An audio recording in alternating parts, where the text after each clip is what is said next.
जय आदिवासी युवा शक्ति के राष्ट्रीय अध्यक्ष लोकेश मुजाल्दा ने इंदौर प्रेस क्लब में मीडिया से चर्चा की और राज्य सरकार से कई मांगे की।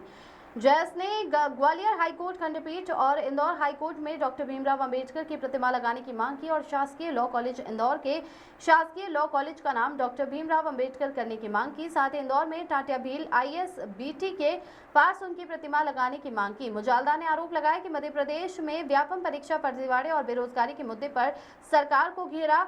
कहा कि जिस प्रकार पटवारी भर्ती हो या कांस्टेबल भर्ती, युवा हताश और बेरोजगार है, इनकी रोजगार की व्यवस्था की जाए। साथ ही आदिवासियों को धार्मिक की जगह अलग से स्वीकृति देने की मांग की। लोकेश मुजाल्दा ने कहा कि अगर उनकी 6 सूत्री मांगों पर समय रहते निर्णय नहीं हुआ तो जयस पूरे प्रदेश में चरणबद्ध जन आंदोलन शुरू करेगा। इस अवसर पर जयस और जयस छात्र संगठन के पदाधिकारी और कार्यकर्ता बड़ी संख्या में उपस्थित थे। यशवंत पवार की रिपोर्ट।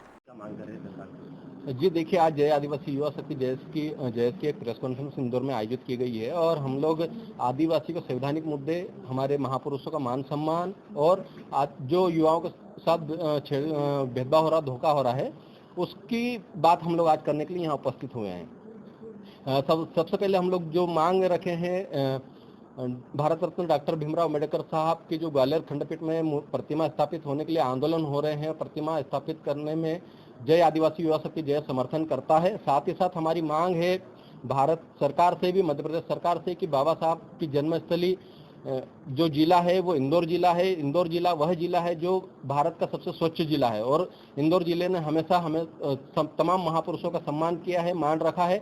और हम लोग चाहते हैं कि जिनका जन्म जिला, जिन्होंने पूरे विश्व में अपना नाम कमाया, वहाँ पर भी हाईकोर्ट की खंडपीठ इंदौर में है, वहाँ पर भी डॉक्टर भीमराव अम्बेडकर साहब की प्रतिमा लगनी चाहिए। प्रतिमा के साथ साथ संविधान की प्रस्तावना भी यहाँ पर लगनी चाहिए। कहाँ पर कोई स्थान चयन कराया जाता है? हम लोग इंदौर हाईकोर्ट के अंदर ही कहीं जगह बहुत है और वहाँ पर ही इंदौर हाईकोर्ट के अंदर ही बाबा साहब की प्रतिमा स्थापित होनी चाहिए, यह मांग करते हैं।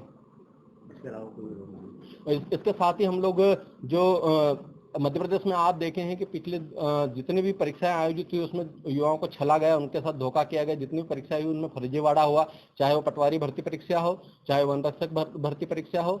इन तमाम परीक्षाओं में फर्जीवाड़े के कारण युवा हताश है। युवा हताश सिर्फ आदिवासी नहीं है, आदिवासी हो, दलित हो, अल्पसंख्यक हो, पिछड़ा वर्ग हो, सामान्य वर्ग हो, तमाम युवा हताश है कि मध्य प्रदेश में जब भी वैकेंसी निकलती है तो फर्जीवाड़ा हो जाता है, फर्जीवाड़े की भेंट चढ़ जाती है।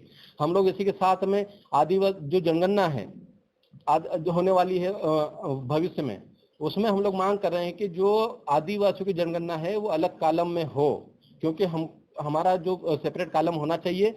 1871 से लेके 1941 तक जब ब्रिटिश कालीन जनगणना हो रही थी तब आदिवासियों की जनगणना अलग कॉलम में हो रही थी। उनको एबोरिजिनल कहा जा रहा था, उनको इनविस्ट कहा जा रहा था, उनको ट्राइब कहा जा रहा था। लेकिन जैसे ही देश आजाद होता है तो आदिवासियों को धर्म में डाल दिया जाता है और धर्म के कॉलम में उनकी गणना होती है। तो हम लोग मांग कर रहे हैं कि आदिवासियों की संस्कृति, आदिवासियों की रीति रिवाज, आदिवासियों की जो सभ्यताएं हैं अन्य धर्मों से अलग है।